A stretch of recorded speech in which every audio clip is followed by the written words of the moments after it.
And the messy Obamacare rollout, just one of the problems that have dogged the president's administration in recent months. And with so many lawmakers seemingly trying to distance themselves now from the law, this is about as positive as it got for the president on the Sunday shows. I would say this is the worst year of the presidency. It does beat out 2011, well, and especially given sort of where he started, the fact that the first year of a second term is historically the most productive of the second term. Yeah, that's a former press secretary, Robert Gibbs. Let's bring in our Fox News political insiders. They're hard at work right now because they're reading that letter from the president that we just handed out, because we just got it too. Pat Caddell, former pollster for President Jimmy Carter and Fox News contributor, thank you for joining us. John LeBoutillier, former Republican congressman for New York, thanks for being here. And Doug Schoen, former pollster for President Bill Clinton and Fox News contributor as well. Thank you, gentlemen, all. Doug, we'll start with you. You've got the letter in front of you. You're highlighting, you're marking. What stands out? What stands out is that the White House is no longer trying to convince people to sign up. They're asking people to talk over family gatherings with their friends, their children, that somehow this should be a popular activity at the holidays rather than the government providing facts and information. One thing missing, Harris, no notion that you can keep your plan or keep your doctor. Yeah, there are no promises in this letter. I mean, this is a pitch letter. Pat, why do this tonight? Well, I haven't seen the letter because I'm in Charleston, but I have to tell you, I suppose it's just part of their same PR campaign. You know, this is the president. Every American is getting this tonight or tomorrow. I guess it's a little bit like, here's my Christmas present to you. Unfortunately, I think most of the country thinks Obamacare right now is like a lump of coal. You know, this is kind of like Kathleen Sebelius just before. Wasn't it on like Black Friday? Yeah, right around the Thanksgiving holiday, she put out that sort of shopping primer on how to pick up health care. But now we're in the 11th hour and people still haven't been able to do it. John? Yeah, reading this thing, I have two words for it: pathetic and desperate. It's really a pathetic attempt when they say the law is working. That's not the impression more than half the people have in the country. And the key group, the young people, really don't like this law. The more they learn about it, they don't like the fact that the security of the website's bad, which we've talked about with you before. And they don't like the fact that the website has been balky and slow, and they're used to fast stuff on the internet. If they don't sign up, it's not working. Preceding this letter was another attempt by the White House to have bars and restaurants. Right, the bartenders were going to get the word out. This is just this crazy. letter, though, specifically mentions when you get to church, because you know it's Sunday. Now that you've been to church on the Sunday, you're supposed to tell all the people that you hung out with and all your neighbors and your coworkers and stuff when you go back after the holiday about this. But by then, it'll be too late. Well, I think ultimately the White House is saying, we really don't believe that we can do it. You've got to do it. By the way, people are signing up.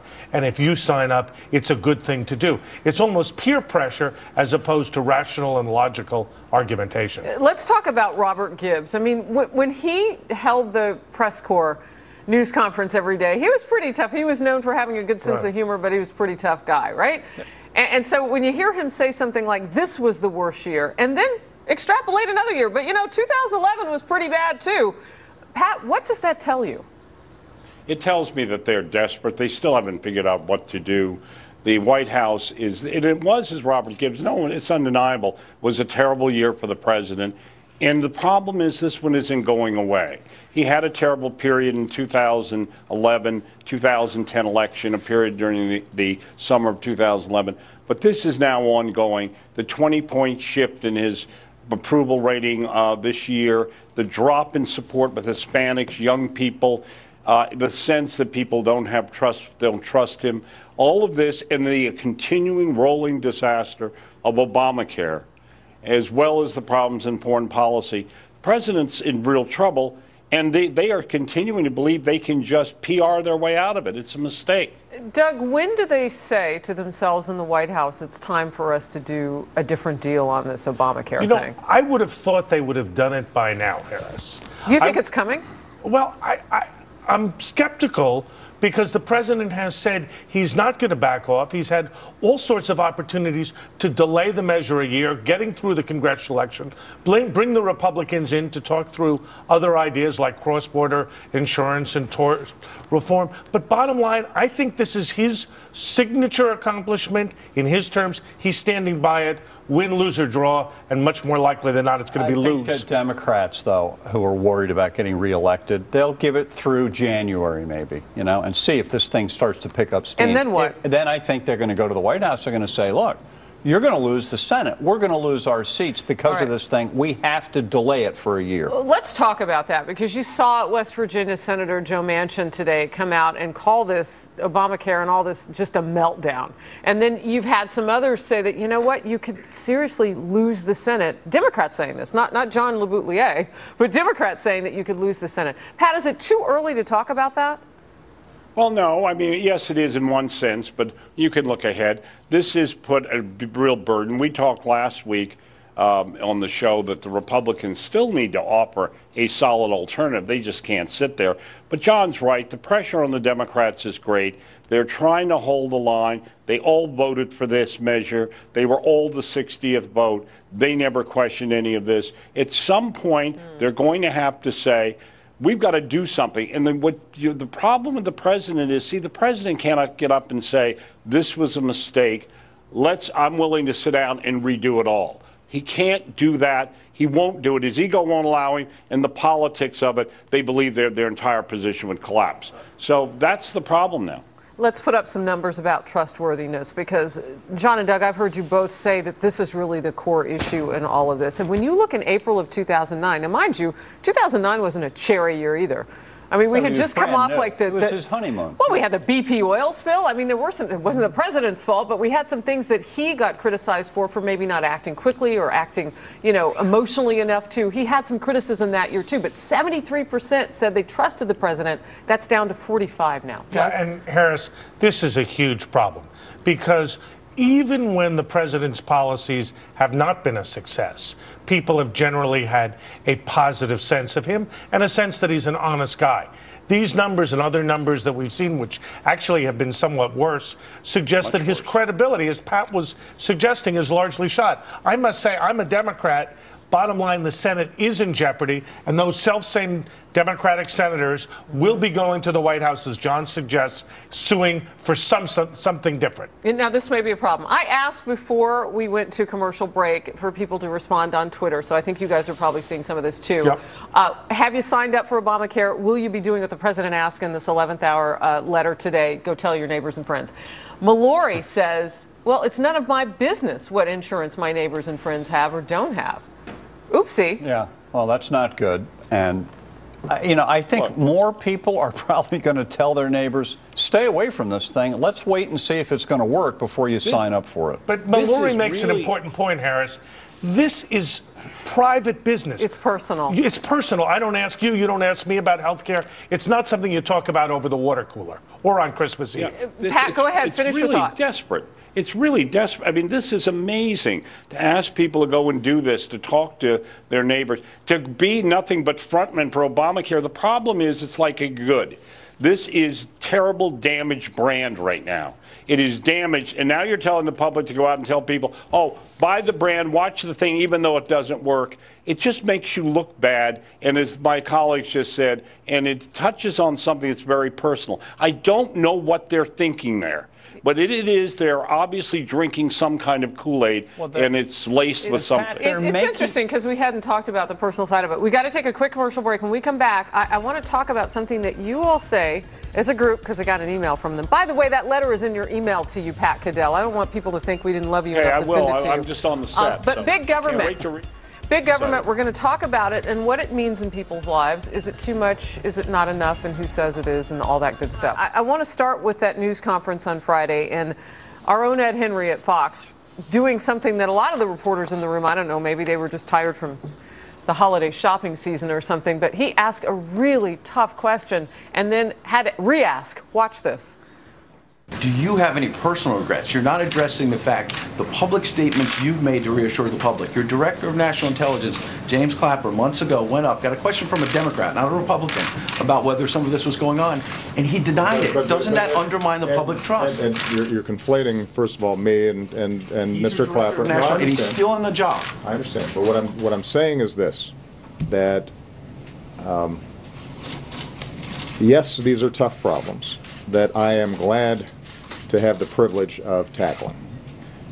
Your initial question was whether the statements that I made 6 months ago are ones that I don't stand by, and what I'm saying is that the statements I made then are entirely consistent with the statements that I make now.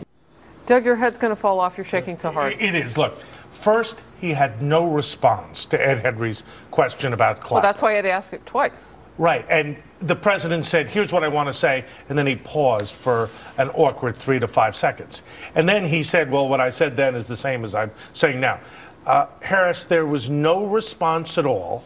The issue of the NSA, privacy, security, it's all front and center. And when we talked about health care before, goodness gracious, I was thinking people are very concerned about the security of their information, not only on the health care website, but in terms of email, phone conversations. The president had no answers, and then the American people are rightly concerned. Okay, but I do have to bring up the fact, as we have been talking about, well, how might this information help the government protect us?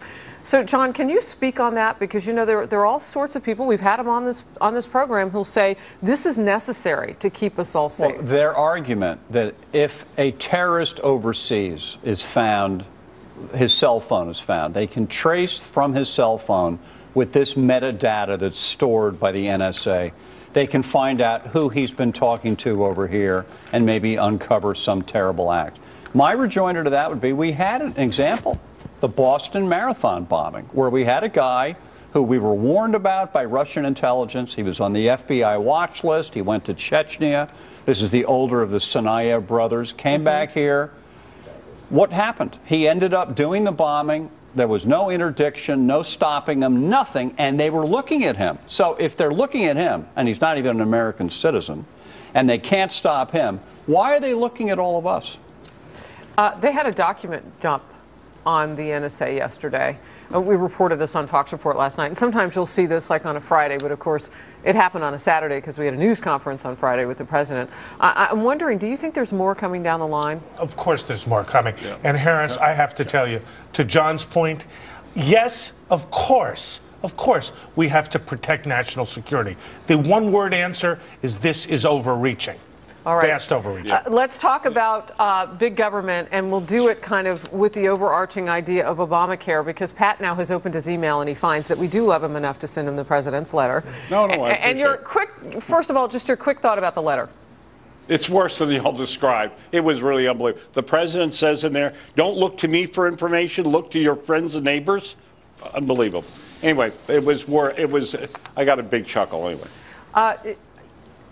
Millennials are not signing up for this. Right. And we saw this with a Harvard study recently. That's part of the problem, that young people are not signing up. And we might think that must be because, well, they feel healthy. They don't need health care. You guys have a different interpretation of why that is, and it has to do with how much government we have. Well, here's that study right there. Unlikely to enroll, 45% of millennials. Doug? Right. I think a couple of things. First, there's concern about security, whether the millennials' information will be secure. I think there's concern about what kind of coverage they're going to get. I think there's concern rightly about cost. And there's a sense that the penalties are relatively modest in the beginning.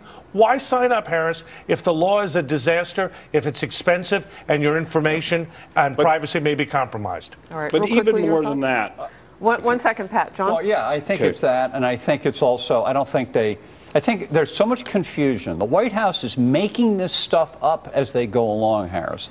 Every week they change a deadline, they change a requirement. Just last week they added in a new policy that people could get for catastrophic health care. They are making it up. By the way, I think on the NSA, the same thing. I think they're making it up as Edward Snowden releases a new document every other day. Pat, your last thought on this? My thought is the millennials, a lot of it has to do with the NSA. The president's numbers started falling immediately when the numbers came out, the results, when Stone's revelations. That's interesting. And they looked at it and said, this is too much. Obamacare, that certainly is another aspect of this with big government. I think young people have taken a real turn. They're the most suspicious. They are really the most offended by what's happening with the NSA. And when you mentioned the document dump, this is unbelievable what the president said. His own commission said there are problems with this, and the dump they had to do was disturbing. And it's not going to get better. It's only going to make people, and we have numbers on this on big government. People are frightened of big government now. For the highest number of people fear big government since 1965. And that's bad news for the president. That's for sure. And the Democrats. Absolutely. For the Senate in 2014. And think about it, if the Republicans win the Senate and keep the House, it's going to look like a different world in Washington a year from today. All right, now you made that promise. I said right? If they win it, it'll look different. But I mean, we've heard lawmakers say this on both sides of the political aisle, though. When we get in office, we being whomever the opposite party is, when we get in office, things are going to be different. Well, do you think it's really possible? I think it's very possible. More gridlock, Harris. No, more I would gridlock. think this too, and I think it's a serious point. Republicans better think long and hard. If they win the Senate and keep the House, Obamacare and what's left of it as it crumbles during 2014, it's going to be upon them to fix something that the country doesn't like. All right, guys, we got to go. You can continue the conversation with the political insiders on our website every Monday at 10:30 a.m. Eastern at live.foxnews.com. That's tomorrow morning as we go out. From the Catholic Charities of New York, we supported an event that recognized the wife of the chairman of the board here at Fox, Beth Ailes, for her fabulous work as an angel. Can we pop up some pictures and then we'll go straight to the commercial?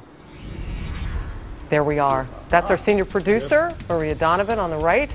John LeBoutillier in the middle. Congratulations to Beth Ailes for her fabulous work in the community, and we're blessed by it. We are indeed. Yeah, and Pat and Doug were there too. We'll be right back. Thanks.